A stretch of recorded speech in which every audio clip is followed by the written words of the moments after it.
사사기 13장 1절에서 5절입니다. 사사기 13장 1절에서 5절까지 말씀입니다.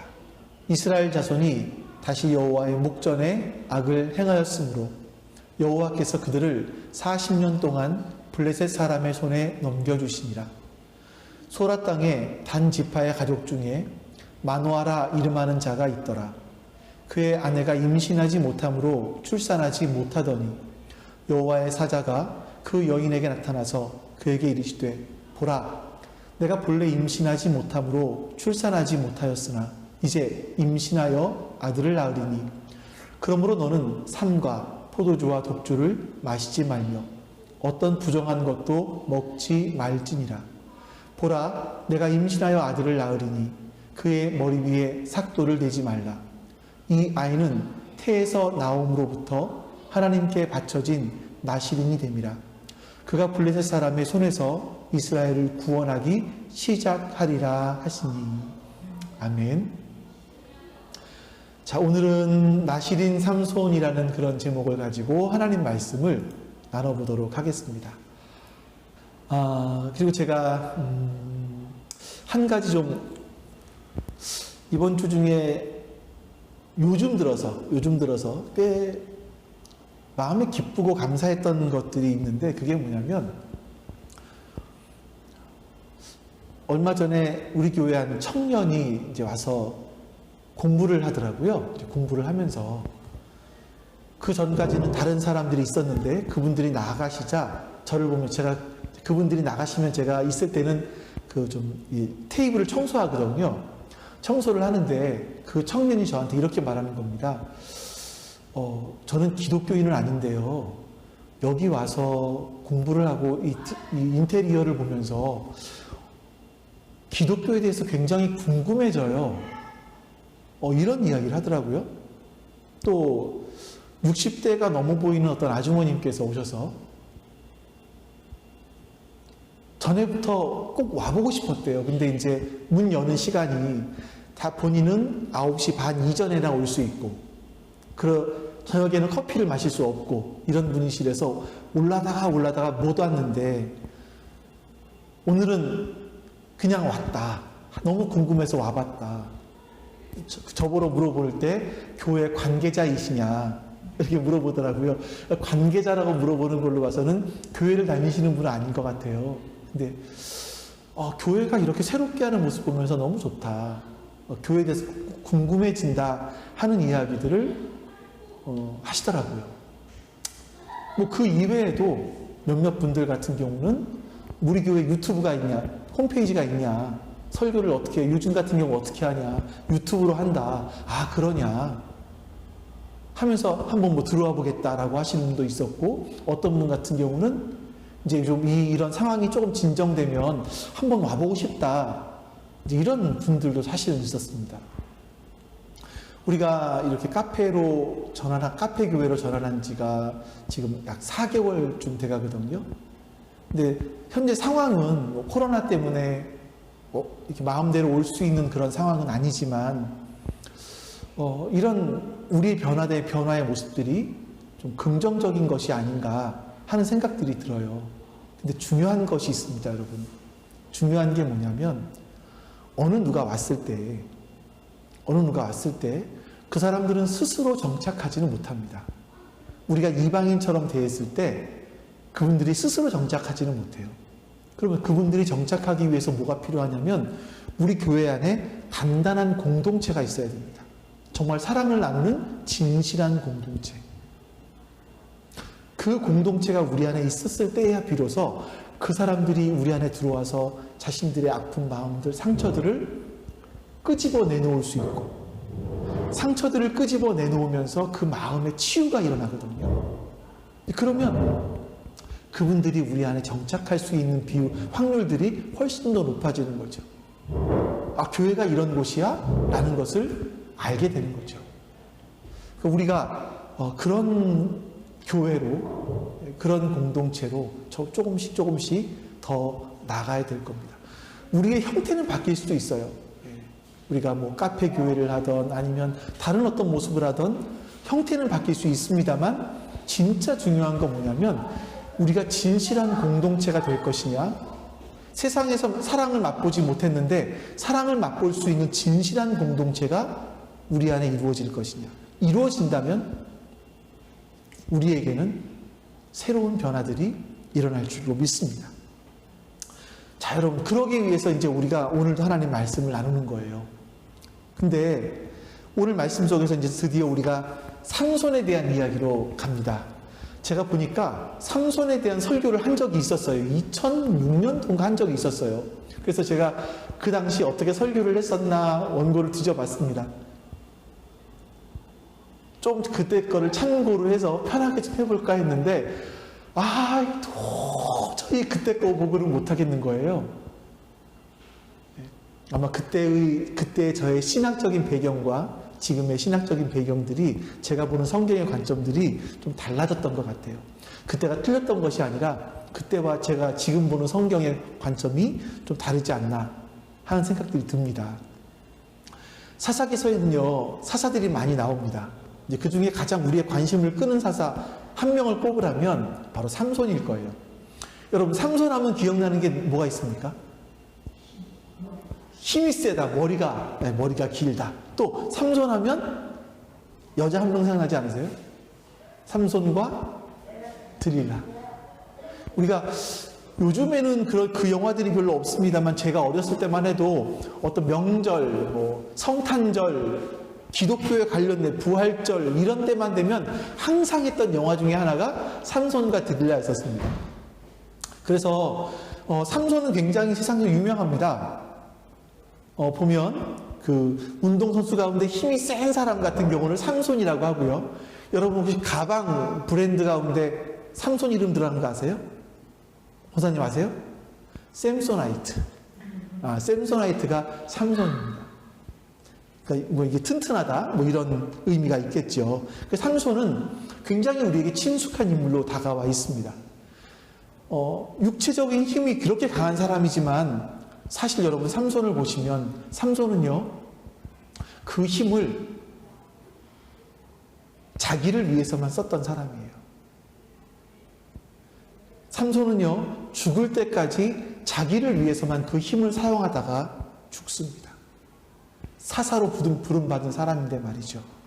우리가 이제부터 삼손에 대해서 몇 주 동안 말씀을 나눌 건데, 이런 실수를 반복하면 안 되겠다 하는 이제 그런 생각이 오늘 말씀에서 좀 많이 들었습니다. 여러분, 그래서 오늘부터 우리가 이 삼손에 대해서 어떻게 하면 하나님이 주신 은사를 가지고, 그 힘을 가지고 하나님 나라를 위해서 사용할 수 있을 것인가, 이런 부분에서 같이 말씀을 나누도록 합니다.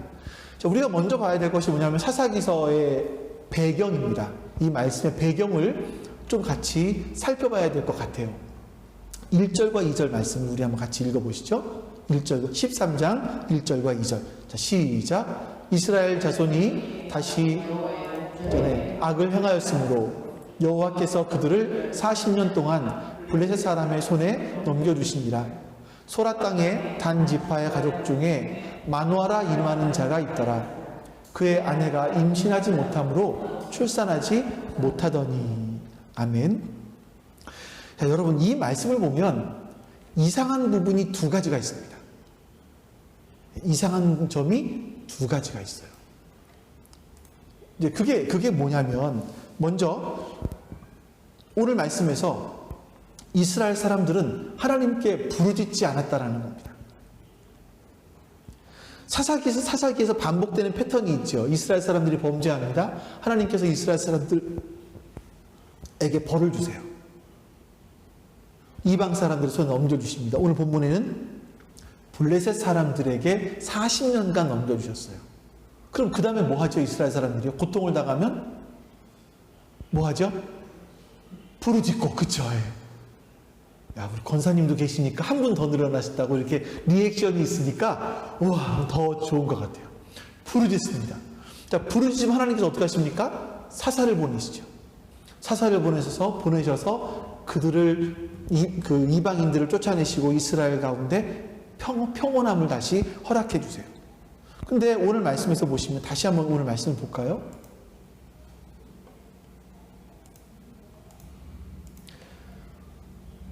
여호와의 목전에 악을 행했어요. 그래서 하나님께서 유스라엘 사람들을 40년 동안 블레셋 사람의 손에 넘겨주셨습니다. 그럼 그 다음에 나와야 될 게 하나님께 부르짖어야 되는데 이 부르짖음이라는 단어가 없습니다. 그리고 이 말씀에서 보시면 이스라엘 자손은 다시 여호와의 목전에 악을 행해요. 좋은 의미의 다시가 아니라 늘 부정적인 현실에 대해서 다시가 반복되어지는 것을 우리가 볼 수 있습니다. 그래서 이스라엘 사람들은 여호와의 목전에 악을 행했습니다. 이 목전이라는 말이 뭐죠, 여러분? 눈앞이라는 얘기 아닙니까? 하나님 앞에서 악을 행했다라는 말은 뭐냐면요, 하나님의 눈앞, 하나님 앞에서 하나님을 하나님으로 인정하지 않은 거예요. 하나님을 하나님으로 인정하지 않았다라는 겁니다.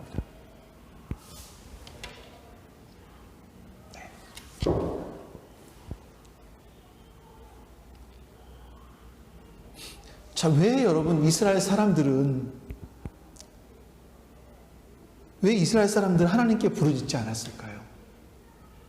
제가 이제 이것을 좀 찾아보기 위해서 논문들을 찾아봤는데 어떤 한 학자가 이렇게 말을 하더라고요. 이스라엘 사람들이 이방인들에게 통치를 받으면서 이방인들에게 동화되기 시작하였다라는 거예요. 그러면서 든 얘기가 뭐냐면 우리나라 일제 강점기가 몇 년이죠? 35년. 35년 동안 일본이 우리나라를 강제로 점령해서 우리나라를 지배했습니다. 우리나라 문화를 말살하기 시작했죠. 이제 그 가운데서 1917년 정도에 그 이광수라는 작가 있지 않습니까? 이광수라는 작가가 무정이라는 소설을 써내요. 근데 그 당시에 그 소설이 정말 아이디어가 너무나 번뜩번뜩하는 그런 소설이었다. 그 당시에 우리나라에 나온 작가들이 굉장히 대단한 작가들이었다라고 얘기를 해요. 근데 이분들이 다 친일파가 돼요. 친일파가 돼요. 나중에 물었습니다. 왜 당신들은 이런 번뜩이는 재능을 가지고 친일파가 되었습니까? 라고 했더니 그분들이 하는 말이 뭐냐면 일본이 망할 줄 몰랐다라는 거예요. 일본이 망할 줄 몰랐기 때문에 살기 위해서 어쩔 수 없이 나는 친일파가 되는 길을 택했다라고 이야기하더라고요. 아마 많은 우리나라 분들이 그러지 않았을까 하는 생각이 드는 겁니다. 일본의 지배하에서 우리는 힘이 없으니까, 일본은 망할 것 같지 않으니까 어쩔 수 없이 체념한 상태로 일본에 그냥 동화되기 시작한 거죠. 이스라엘 사람들도 마찬가지가 아닌가 싶습니다. 블레셋이라는 나라는요, 지중해 해안에 있는 나라입니다. 거기는 블레셋은 해양민족이고요. 또 철기 문화를 가지고 있었습니다. 그러니까 굉장히 문화가 발달한 사람들이에요. 이 발달한 문화를 가진 사람들이 자신들을 지배하고 있습니다. 그러니까 뭐가 있냐면 저 발달한 문화에 대한 동경심이 있어요. 우리도 블레셋처럼 저렇게 철기 문화를 가졌으면, 우리도 블레셋처럼 저렇게 화려한 문화를 가졌으면 동경하는 마음이 있고, 또 한 가지가 뭐냐면 근데 저들에 비해서 우리는 힘이 너무 없어. 그래서 체념한 상태로 어쩔 수 없지 뭐, 블레셋 통치를 당연한 것처럼 받아들이기 시작한 것은 아닌가 하는 생각이 듭니다. 자, 이러면서 이스라엘 사람들에게 문제점이 생긴 게 뭐냐면, 이전까지는 하나님께서 이스라엘 사람들이 범죄함으로 말미암아 어려움을 주셨을 때 그들이 하나님께 부르짖었어요. 힘들면 부르짖었어요. 고통이 생기면 부르짖었어요. 근데 이제는 자신들이 어떤 죄를 짓고 있는지도 몰라요. 그래서 하나님께 부르짖지도 않는다는 겁니다. 하나님께 부르짖지도 않아요. 왜 부르짖어야 되는지도 몰라요. 하나님께서 우리를 징계하시는구나, 이런 것도 알지 못했다라는 겁니다. 이스라엘은요, 세상 문화에 젖어서, 세상 문화에 빠져서 하나님이 생각나지가 않았던 겁니다. 하나님을 찾을 수 없을 만큼 영적인 상황이 아주 악화되어 있었다는 거죠. 그래서 하나님을 부르짖지 않았던 겁니다. 자, 근데 보니까 지금 필기하시는 분들이 누구세요? 홍예은, 임자한 대왕고래님 필기하시는 것 같고, 쓰세요. 네, 막 쓰셔야 돼요. 그래야 우리가 하나님 말씀에 집중할 수 있습니다. 필기하시는 건 단순하게 우리 하나님 말씀에 집중하자고 하는 거예요. 자, 두 번째. 또 한 가지가 뭐냐면요. 제가 입다 때 놓쳤던 부분인데, 평온이라는 단어가 빠졌어요. 평온. 사사기 8장 28절을 볼게요. 사사기 8장 28절. 자, 미디안이 이스라엘 자손 앞에 복종하여 다시는 그 머리를 들지 못하였으므로 기드온이 40년 동안 그 땅이 기드온이 사는 40년 동안 그 땅이 뭐 했다고요? 평온했다. 평온했다 그래요. 첫 번째 사사 운니엘부터 시작해서 뭐 드보라 또 에훗 이런 사사들이 통치할 때 항상 그 뒤에 따라왔던 말이 뭐냐면 평온했더라 이거 평온했더라. 근데 입다 때부터 볼게요. 입다 12장 7절입니다. 같이 한번 12장 7절 말씀이에요. 볼까요? 입다가 이스라엘 사사가 된 지 6년이라 길르앗 사람 입다가 죽음에 길르앗에 있는 그의 성읍에 장사되었더라. 입다는 사사가 되어서 6년 동안 있다가 그냥 죽었어요. 그걸로 끝이에요. 평온이라는 단어가 나오지 않습니다. 이 평온이라는 말은 뭐냐면 안식이라는 뜻이거든요. 안식. 안식이라는 것은 이 평온이라는 단어는 하나님께서 전쟁을 억제해 주심으로 말미암아 하나님으로부터 오는 평안이에요. 근데 하나님께서 전쟁을 억제해 주심으로 말미암아 하나님으로부터 오는 평안을 이스라엘 사람들은 바라지 않았어요. 지금 입다 때부터. 그러면 뭐 했습니까? 제가 안 넘기고 있는 이유가 자 보세요. 12장 8절 말씀 볼까요? 기드온부터 나오기 시작했던 부분인 것 같은데 자 보죠. 그 뒤를 이어 베들레헴의 입산이 이스라엘의 사사가 되었더라. 그가 아들 30명과 딸 30명을 두었더니 그가 딸들을 밖으로 시집 보냈고 아들들을 위하여는 밖에서 여자 30명을 데려왔더라. 그가 이스라엘 사사가 된 지 7년이라. 입산이라는 사사가 한 일이 뭡니까? 아들 낳고 딸 낳고 아들 낳고 딸 낳고 마카리나 이런 거 죄송합니다. 제가 지금 뭐 하려고 했는지 모르시는 것 같아서 자 이게 여기 입다가 입산이 사사가 되어서 한 일은 아들 낳고 딸 낳은 일밖에 없어요. 기드온은 그래도 큰 용사였었고요. 입다도 마찬가지였고 입다는 아들 60명 기드온은 아들 70명 입사는 아들 30명, 딸 30명. 그 다음에 보니까 압돈이 사사가 돼요. 압돈은 뭐 했냐? 이스라엘의 사사가 되었더라. 그에게 아들 40명과 손자 30명이 있어. 어린 낙이 70마리를 탔더라. 압돈이 이스라엘 사사가 된 지 8년이라. 이렇게 말합니다. 자, 여러분. 이 당시 결혼이라는 거는 내가 저 사람을 사랑해. 결혼하고 싶어 이런 게 아니라고 말씀드렸죠. 대부분 다 정략 결혼입니다. 정략 결혼을 왜 하죠? 나의 재산과 나의 권력을 유지하기 위해서 하는 겁니다.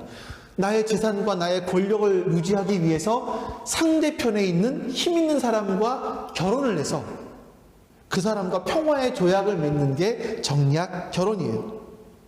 근데 이걸 누가 했냐면 누구보다 하나님 말씀대로 살아야 되는 사사들이 이 일을 하고 있다는 거예요. 사사들이. 누구보다 하나님 말씀대로 살아야 되는, 말씀에 순종해야 되는 사사들이 아들을 낳고 딸 낳고 거기서 힘을 얻어서 세상의 평안을 누려보겠다라고 하고 있다는 거죠. 사사들까지도요. 하나님이 부어주신 은혜에 만족하지 못하고 하나님의 통치에 만족하지 못하고 하나님이 주시는 평안에 만족하지 못한 거예요. 달가워하지 않았던 겁니다. 이제 그 좋은 예가 그 하나님의 통치에 하나님이 주시는 평안에 만족하지 못했던 좋은 예가 사사기 15장에 나와요. 그 얘기가 뭐냐면 삼손이요. 삼손의 아내를 자기 장인이 삼손의 친구에게 주어버립니다. 블레 사람들이 분노해서 이 사람들에게 분노해서 삼손이 여우 꼬리에 횃불을 붙여가지고 농작물을 다 태워버리고 블레 사람들을 죽이죠. 자, 그러자 유다 사람들이 3,000명이 삼손을 찾아와서 이렇게 말합니다.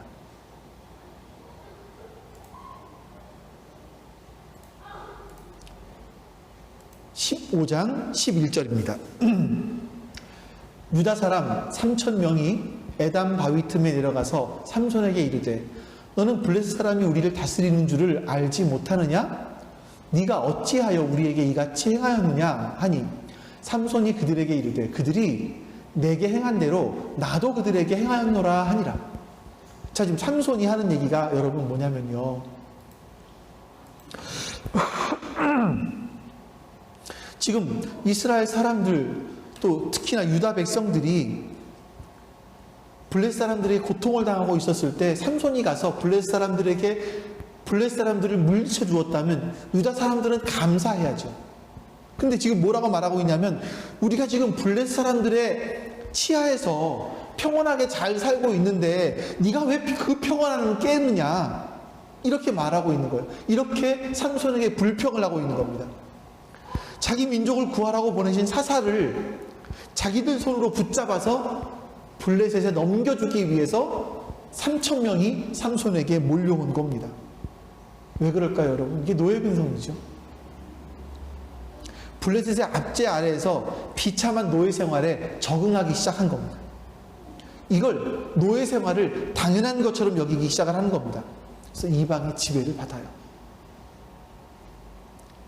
구원의 필요성을 느끼지 못하고 이런 영적으로 최악의 상황까지 빠져들었던 겁니다. 이전까지는 어려움이 찾아오면 하나님께 부르짖죠. 이제는 부르짖음조차도 잊어버린 그런 상황이 된 겁니다. 이렇게 여호와의 목전에서 악을 행하는 거죠. 하나님으로 인정하지 않는 모습. 자, 또 하나가 이 두 가지가 있었습니다. 자, 그런데 여러분, 이 세상을 회복시키기 위해서 하나님께서 삼손을 보내시는데 이 삼손은 사사로 세우시는데 이 삼손을 나시린으로 세우세요. 나시린. 하나님께서 이 말씀 보시면 이스라엘이 부르짖지 않았음에도 불구하고 하나님은 이스라엘의 사사를 보내십니다. 그 사사가 누구냐면 바로 삼손이었습니다. 자, 오늘 본문에 보시면요, 소라 땅에 단지파 가족 중에 마노아라고 하는 사람이 있었다라고 하는데 그 마노아의 아내는 임신하지 못해서 출산하지 못했다, 이렇게 말을 합니다. 3절부터 5절까지 말씀을 제가 읽어드리겠습니다. 자, 제가 조금 더 집중해서 하나님 말씀 보도록 합니다.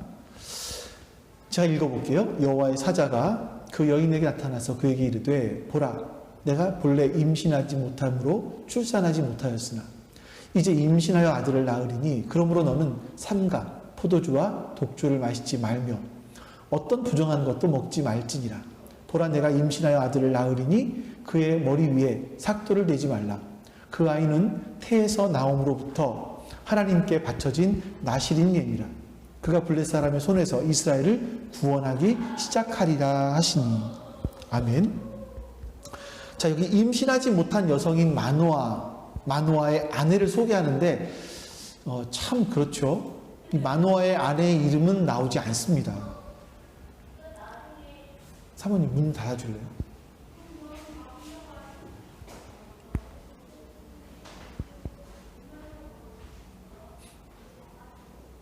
닫혀 있어요? 근데 이렇게 소리가 크구나. 자, 이 여인에게 하나님의 사자가 나타나서 사사로 하나님의 영을 부어주시고 사사로 세우십니다. 그리고 이스라엘을 구원하게 하시죠. 자, 여러분, 하나님께 사사를 세우실 때는 보통 두 가지입니다. 한 가지는 있는 사람에게 하나님의 영을 부어주심으로 말미암아 사사를 세워주시고, 또 한 가지는 삼손처럼 태어날 때부터 그에게 수태고지라고 하는데 그에게 그를 사사로 세워주시는 그런 장면입니다. 근데 이 말씀에서 보시면 우리가 몇 가지를 보아야 될 것이 있습니다. 먼저 삼손의 어머니에게 너는 포도주와 독주를 마시지 말라 이렇게 얘기합니다. 여기 여러분 어머니들, 아버지들 잘 들으셔야 될 부분들이에요.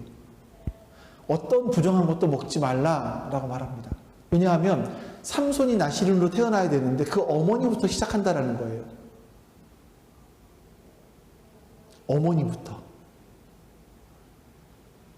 자, 여기 어머니들 누가 계시죠? 이선영 권사님, 신집사님, 최문정 사모님, 이문정 집사님, 어머님들. 또 박서연 집사님, 어머님들.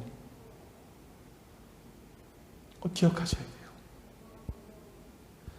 어머니부터 시작해서 아들은 사사로 세워지기 시작을 하는 겁니다. 자, 어머니에게 뭐라고 말합니까? 어떤 부정한 것도 먹지 말라라고 말을 하는데 포도주와 독주를 마시지 말라고 합니다. 이게 왜 그럴까 여러분 보셔야 돼요. 이 말 속에 담긴 의미가 뭐냐면 가나안 땅은 농경 문화거든요. 자, 농경 문화의 신은 뭡니까? 네? 농경 문화 때 섬겼던 신은 가나안 땅의 신은 뭐죠? 바알. 네. 바알과 한 짝인 사람은 신은 아세라. 바알과 아세라입니다. 근데 바알은 풍요를 주는 신으로 알려져 있어요. 근데 이 바알 신전 앞에는 항상 뭐가 있었냐면 신전 창기들이 있었습니다. 그래서 이 바알 신에게 제사를 드리고 나면 땅과 하늘이 결합한다라는 의미로 그래야 뭔가 생산이 이루어진다라는 그런 의미로 제사를 지낸 사람들이 신전 창기들과 결합을 하면서 제사가 완성된다고 생각을 했습니다.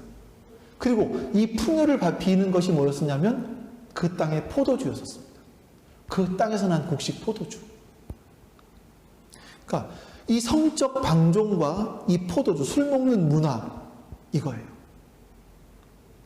포도주와 독주를 마시지 말라라고 하는 것은 그 가나안의 문화로부터 너희가 벗어나야 된다라고 말씀하시는 거예요. 그 문화 속에 속해 살아가다 보면 우리는 세상을 바꿀 수가 없는 거죠. 아까 얘기한 것처럼요, 40년 동안 블레셋의 지배를 받으면서도 불구하고 마음 아파하지 않아요. 자연스럽게 받아들여요. 내 삶은 그냥 이럴 수밖에 없지 뭐. 자연스럽게 받아들여요. 이러면서 동화되어 살아가다 보면 우리는 세상을 바꿀 수 있는 사람이 되지 못합니다. 자, 여러분, 관료주의라고 하세요. 관료주의라고 아시죠? 세상을 변화시키는 사람들이 누구냐? 세상을 변화시키는 사람들이 누구냐? 세상을 변화시키는 사람들은요, 학교를 다니면서 말썽 한 번 안 부려보고 모범생으로 살아간 사람들이 아닙니다. 세상을 살아갈 때 말썽 한 번 안 부리고 모범생으로 살아간 사람들은요, 그냥 모범생으로 좋은 직장 다녀요. 그리고 때로는 정치인이 되기도 하고 관료가 되기도 하죠. 되게 세상에 너무나 잘 적응해 살아갑니다. 세상을 변화시키지를 못해요. 학교 다닐 때 그냥 그 질서에 순응하며 살아갑니다. 근데 여러분 보니까 이 좀 세상을 변화시키는 사람들은 어떤 사람들이었냐면 약간 엉뚱한 사람들이죠. 세상의 질서에 순응하기 싫어. 선생님께 대들기도 하고 부모에게 대들기도 하고 맞고 정학을 당하기도 하고 이러다 보니까 왜 세상이 이래? 왜 꼭 세상이 이렇게 살아가야만 되지? 하면서 세상에 약간 반항한 사람들이 결국 세상을 변화시키는 경우들이 많더라 이거예요. 관료적인 성실함. 이 사람은 정말 성실하긴 한데 세상을 변화시키는 것은 힘듭니다. 왜냐하면 이 관료주의는요, 무사유로 귀착되기 쉽기 때문에 그래요. 생각 잘 하지 않습니다. 그냥 시키는 대로 잘해요. 근데 깊이 생각하지를 않기 때문에 그런 것 같아요. 기득권자의 입장에서는 너무나 편하죠. 부려먹기가 너무나 편하죠. 근데 역사의 변화는 그런 사람에게서 일어나질 않습니다. 그러니까 여러분 보세요. 제가 왜 이 말씀을 드리는가 하면 우리가 이 땅을 살아가면서 우리는 기독교인들이 아닙니까? 근데 기독교인들이 이 땅을 살아가면서 이 세상 문화에 다 젖어 있어요. 너무나 이 땅이 좋은 것 같아. 살만한 것 같아. 그래도 뭐니 해도 이 땅은 살만하지. 이런 사고를 가지고 있으면 우리는 하나님 말씀으로 이 땅을 변화시킬 수가 없다는 겁니다. 왜냐하면 이 땅에 속해서 이 땅의 것만 생각하기 때문에 이 땅의 것을 벗어난 사고를 하지 못해요. 세상을 변화시키지 못하는 거죠. 근데 그게 어디부터 시작된다고요? 어머니가 세상과 다른 구별된 삶을 살기 시작했을 때부터 시작한다는 거예요. 부모님들 기억하세요? 부모님들 기억하세요? 부모님들이 그 삶을 살기 시작해야 세상과 구별된 무언가 다른 삶을 살기 시작하고 세상에서 풍요를 쫓을 때 하나님 말씀을 따르기 시작하는 다른 삶을 살기 시작했을 때 우리는 세상을 변화시키는 그런 삶을 살 수 있다고 말씀드릴 수 있는 겁니다. 포도주와 독주를 마시지 마. 삭도를 대지 마. 이런 거는 뭔가 신비한, 그렇게 하면 뭔가 신비한 일이 우리에게 생기는 것이 아니고요. 우리가 세상과 구별된 삶을 살아가야 된다는 거예요. 그럼 세상과 구별된 삶이 뭘까? 이제 여러분 나시린이 하지 말아야 될 거 세 가지가 있어요. 기억하십니까? 나시린이 하지 말아야 될 거 첫 번째,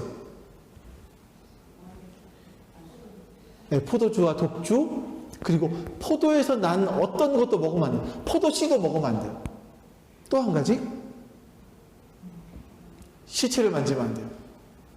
세 번째가 머리에 삭도를 대면 안 돼요. 이 세 가지예요. 이게 뭘까? 포도주와 독주를 마시지 말라고 하는 이유는 지배력을 의미해요. 지배력. 여러분, 술을 먹으면 사람들이 용감해진다고 하잖아요. 그래서 그 전까지는 말하지 못했던 것도 술 한 잔 마시면 막 말하기도 합니다. 이게 용감해지는 것이 아니고요. 배짱이 좋아지는 것이 아니고요. 자제력을 잃어버리는 거죠. 자제력을 잃어버리기 때문에 평상시에 갖고 있었던 판단력과 자제력을 술에 뺏겨버렸기 때문에. 그래서 나시린이 술을 마시면 안 되는 이유가 뭐냐면요. 자신의 지배권을 빼앗기면 안 돼요. 세상에. 그래서 마시지 말라고 하는 겁니다. 두 번째, 시체를 만지지 말라고 합니다. 이거는 모든 부정한 것으로부터 자신을 지켜내야 된다. 자기를 깨끗하게 해야 된다라는 것이고요. 세 번째, 머리에 삭도를 대지 말라고 얘기를 해요. 제가 이 부분을 좀 말씀드리고 싶어요. 머리를 깎지 말아라. 이 얘기에 삭도 대지 말라는 말이요. 머리를 왜 깎지 말아야 될까를 좀 찾아봤어요. 그랬더니 어떤 학자들은 이거는 상징적인 표다. 나는 나시린이야 라고 하는 상징적인 표다. 이렇게 말하시는 분도 있어요. 두 번째는 머리를 깎지 말고 수염 깎지 말라고 하는 이유는 세상에서 멋을 부리고 하는 것들을 나시린이 되었다면 세상에 멋부리고 세상에서 찾는 것들을 끊어내야 된다라고 말하는 경우도 있어요. 세 번째, 저는 여러분들께 이 부분을 좀 말씀드리고 싶어서 이 이야기를 꺼냅니다. 세 번째를 보면 머리를 깎지 않는 것은요, 권세 아래에 있다라는 것, 어떤 권세 아래 내가 있다라는 것을 인정하는 것이다 라고 이야기를 해요. 자, 여러분 보세요. 고린도전서 11장에 가시면 여자는 예배를 드리면서 뭘 써야 되죠? 머리에? 여자는 뭘 써야 됩니까? 수건을 써야 돼요. 지금 천주교에서는 머리에다 이렇게 하얀 거 이렇게 쓰죠. 왜 수건을 쓰냐? 여러분 예전에 제가 설교하면서 말씀드렸는데 기억을 하실지 모르겠어요. 당시 문화인데 그 말씀에 보면 여자의 머리는 누굽니까? 여자의 머리는 누구죠? 남자의 머리는 예수님 머리는 하나님입니다. 그래서 예배 가운데 남자는 머리에 뭘 쓰면 안 돼요. 왜냐하면 남자의 머리는 누구라고요? 예수님인데 예배는 누구만 드러나야 됩니까? 예배는요, 하나님만 드러나야 돼요. 예배는 예수님만 드러나야 돼요. 그래서 남자의 머리 되시는, 영광 되시는 그 예수님이 드러나야 되기 때문에 머리 남자는 안 씁니다. 문화예요, 문화. 여자의 머리는 누구라고요? 남자예요. 그게 수건으로 가리는 거예요. 이 수건으로 가려요. 남자, 예배 가운데 사람이 드러나면 안 되기 때문에 수건으로 가리는 거예요. 그러니까 이게 여러분 이 말씀 왜 드리는가 하면 이스라엘 사람들이 가지고 있는 문화가 뭐냐면요. 머리는, 그러니까 여자의 머리는 남자이고 남자의 머리는 예수님이고 예수님의 머리는 하나님이라는 이런 사고를 갖고 있었어요. 자, 그래서 근데 고린도전서에 보면 여자가 머리를 길러요. 머리를 왜 기르느냐 하면 수건을 대신하여서, 수건 쓰는 걸 대신하여서 머리를 기른다라고 말을 합니다. 그러니까 이 머리는 무슨 상징이냐면 내 머리 위에 어떤 권세가 있습니다. 나는 권세 아래에 있습니다. 라는 그런 의미가 이스라엘 사람들에게 있는 겁니다. 여러분 보세요. 삼손, 나시린들이 머리카락을 깎지 않았던 이유는 뭐냐면요. 내가 하나님의 권세 아래에 있는 사람입니다. 라는 것을 사람들에게 보여주는 거예요. 내가 하나님의 권세 아래에 있습니다. 여러분, 이게 굉장히 중요한 부분들이죠. 우리가 이 땅을 살아가면서 세상 문화에 속하면 안 돼요. 세상 문화를 거스를 수 있어야 돼요. 그러기 위해서 뭐가 필요하냐면 하나님의 권세 아래에 있어야 되는 겁니다. 하나님의 권세 아래. 근데 우리가 잘못 생각하는 것이 뭐냐면요. 삼손도 마찬가지입니다만 잘못 생각하는 것이 뭐냐면 어떤 행위적인 것이 우리에게 있으면, 내가 어떤 행위적인 것으로 그러니까 삼손을 좀 볼까요? 삼손이 16장 17절 말씀 볼게요. 사사기 16장 17절 말씀. 자, 삼손이 지금 자신이 나시린된 근거를 어디서 찾나 보세요. 삼손이 진심을 드러내어 그에게 이르되 내 머리 위에는 삭도를 대지 아니하였나니 이는 내가 모태에서부터 하나님의 나시린이 되었습니다. 만일 내 머리가 밀리면, 머리를 깎아버리면 내 힘이 내게서 떠나고 나는 약해져서 다른 사람과 같으리라. 이렇게 지금 삼손이 이야기를 합니다. 삼손의 나시린된 근거를 뭐에서 찾냐면 머리를 길렀다라는 거예요. 근데 여러분 보세요. 삼손이 이방 여인과 몇 번 결혼한지 아십니까? 아이고. 저를 보시고 계시면 아실 거예요. 몇 번 결혼했다고요? 2번. 처음에 이방 블레셋 여인과 결혼합니다. 그 장인이 블레셋 사람들이 그 여인을 삼손의 친구에게 주어버리죠. 그래서 여우꼬리 횃불 붙여가지고 농작물 태워버린 거예요. 삼손이 열받아가지고 블레셋 사람 죽이고. 자, 근데 그 다음번에 얻은 여인도 들릴라도 이방 여인이죠. 삼손은 한 번은 실수할 수 있었다고 하지만 2번이나 이방 여인과 결혼합니다. 그뿐이겠습니까? 삼손이 블레셋 사람들의 잔치에 갔을 때 블레셋 사람들의 잔치에는 빠질 수 없는 게 술이에요. 술을 그냥 예의상 한 잔 홀짝 한 것이 아니라 퍼 마셨습니다. 삼손은. 그러니까 보세요 여러분. 이방 여인과 결혼해요. 술 마셔요. 거기다가 또 하나 실수한 게 있어요. 삼손이요. 하지 말아야 될 거 한 것이 있어요. 나시린으로서. 뭐가 있죠? 사자의 죽음에 있는 꿀을 갖다가 먹습니다. 나시린은 시체를 만지면 안 되잖아요. 그러니까 안 보이는 건 다 해요. 안 보이는 것 중에 하지 말아야 될 건 다 해요. 근데 뭐 한 가지 믿는 겁니까? 나는 머리카락 길렀어. 나시린이야. 이러고 있는 겁니다. 우리가 여러분, 우리의 신앙인 된 근거가 뭐죠? 내가 지금 세상과 구별된 신앙인이 된 근거가 뭡니까? 나 예배 드리고 있어. 이거 아니에요, 혹시 여러분? 이걸로 끝나서는 우리가 세상을 변화시키는 사람이 될 수가 없다는 겁니다. 하나님은 세상과 구별되기 원하세요. 머리에 삭도를 내지 않기를 원하세요. 포도주와 독주를 마시지 않기를 원하세요. 세상 문화가 이런데 우리는 거기서 구별되기 원하세요. 요즘 여러분 TV를 보세요. TV를 보시면요, 뭐 예능 프로그램, 드라마, 빠지지 않는 게 맥주예요. 하루의 시름을 다, 하루의 모든 어려움이 아니라 그 고단했던 시름들을 다 씻어내줄 수 있는 게 뭐냐면 맥주 한 잔에 치킨 뜯는 거예요. 그걸로 고단함을 푼다고 사람들은 TV에서 말해요. 막 그 잘생긴 연예인들이 나와서 콕콕콕콕 마시고 나서 시원해 그러면 시원한 것 같아요, 여러분? 그러면요, 나도 해보고 싶어요. 목사인 저도요, 생맥주 한 잔 마시면서 테라 막 마시면서 해보고 싶어요. 안 그러겠어요, 여러분?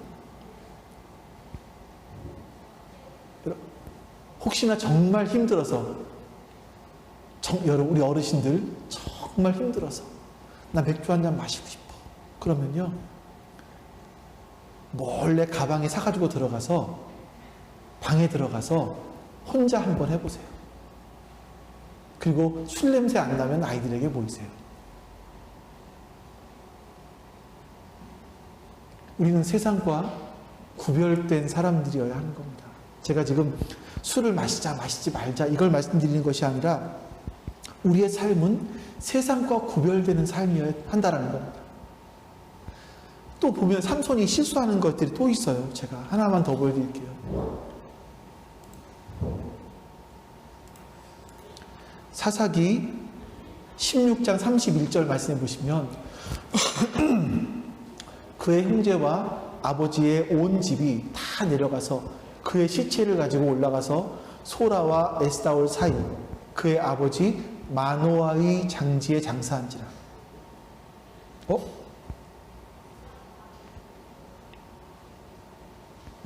삼손이 이스라엘의 사사로 20년 동안 지냈더라. 삼손이 이스라엘 사사로 20년 동안 지내는 동안에 삼손은요, 이스라엘을 위해서 무엇인가 하지 않아요. 다 자기를 위해서 합니다. 여우꼬리에 횃불 붙여서 농작물 태워버린 거, 뭐 분풀이한 거, 뭐죠 이거? 그 당나귀 턱뼈? 맞나요? 나귀의 턱뼈로 뭐 몇 명을 죽이고 하는 거, 다 개인적인 원한을 갚는데 자기 힘을 사용하지 이스라엘을 위해서 일하지 않아요. 자, 그리고 마지막에 보세요. 마지막에 죽음까지도 어떤가. 16장 28절. 삼손이 여호와께 부르짖어 이르되 주 여호와여 구하옵나니 나를 생각하옵소서. 삼손의 이야기예요. 나를 생각하옵소서. 하나님이여 구하옵나니 이번만 나를 강하게 하사 나의 두 눈을 뺀 블레 사람에게 원수를 단번에 갚게 하옵소서. 뭡니까? 다 나예요, 나. 삼손은요, 나실인 이름으로 태어났습니다. 사사입니다. 사사라면 무릇 이스라엘 민족을 대표하는 사람이어야 함에도 불구하고 그는 자기만 위해서 살아가요. 지금 여러분 어떤 시대입니까? 개인주의 아닙니까? 지금의 모든 시대, 지금 시대는 사람들은 자기를 위해 살아갑니다. 자기의 만족과 자기의 유익을 위해 살아갑니다. 우리가 세상을 변화시키기 원한다면 우리는 자기를 위해 살아가서는 안 된다라고 하나님께서는 말씀하고 계시는 거예요. 그래서 여러분, 여기 성경에 기록되지 않았습니다만, 여러분, 여기 제가 기록하지 않았습니다만, 5절 말씀 한번 보실까요? 성경의 5절, 어디 있을까? 잠깐만요. 제가 찾아볼게요. 5절 말씀. 사사기 13장 5절.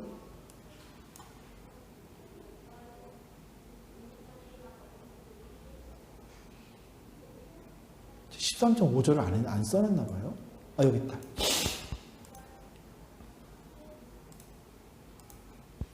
자, 여기서 하나를 제가 짚어가면서 읽어드려 볼게요.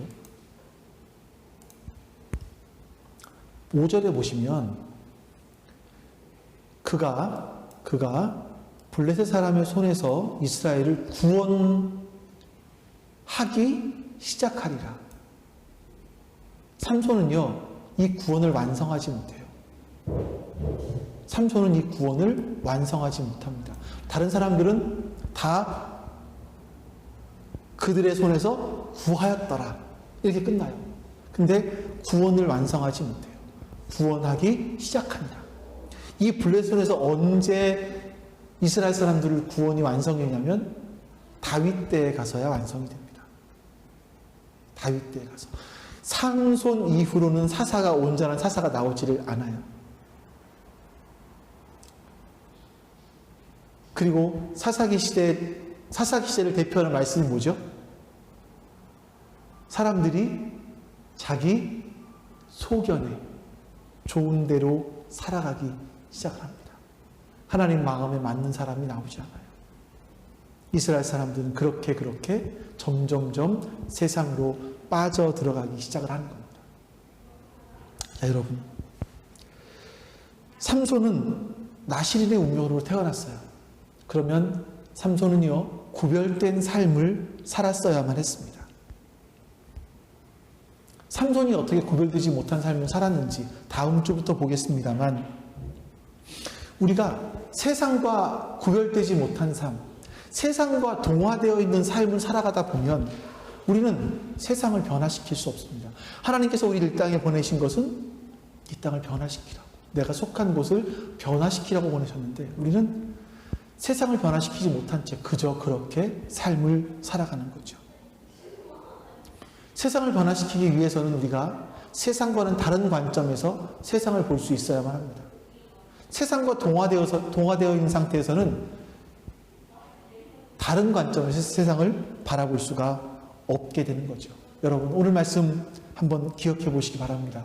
나는 어떻게 세상을 변화시킬 수 있을까? 세상이라고 하니까 우리 나라를 변화시킨다고 생각하지 마세요, 여러분. 내 가족을 어떻게 변화시킬 수 있을까? 또 내가 만나는 저 사람을 어떻게 변화시킬 수 있을까? 그러기 위해서는 여러분, 내가 먼저 변화되어야 됩니다. 나의 관점이 먼저 변화되어야만 합니다. 아버지 하나님, 감사합니다. 오늘 이렇게 하나님 앞에 예배하며 하나님의 은혜를 구합니다.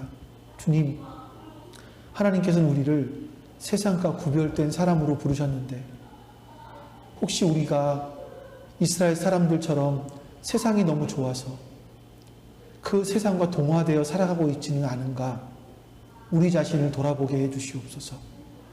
하나님, 그리고 우리가 구별되라 말씀하신 그 하나님의 음성을 기억하며 그 말씀을 기억하며 이제 구별된 삶을 살게 해주시옵소서. 세상의 문화를 동경해서 그 문화를 따라가기 위해서 발버둥 치는 삶이 아니라 하나님의 말씀을 기억하고 하나님의 말씀을 따라갈 수 있는 우리가 될 수 있도록 역사하여 주시옵소서. 오늘 하나님의 도우시는 은혜가 우리 가운데 함께 하시고, 오늘 하나님의 자비하심과 인자하심이 우리 가운데 함께 해주셔서 우리가 구별된 삶을 살아가고자 할 때 주님, 성령 하나님, 우리에게 힘을 더 허락하여 주셔서 그렇게 살게 하여 주시옵소서. 감사드리며 우리 주 예수 그리스도의 이름으로 기도하옵나이다. 아멘. 이제는 우리 주 예수 그리스도의 은혜와 아버지 하나님의 그 크신 사랑하심과 성령 하나님의 교통하심, 그리고 우리 안에 내주하심으로 말미암아 말씀대로 살아갈 힘을 주시는 그 도우시는 은혜가 지금 주 앞에 예배한 모든 하나님 백성들 머리 위에 지금부터 영원토록 함께 하시기를 간절히 축원하옵나이다. 아멘.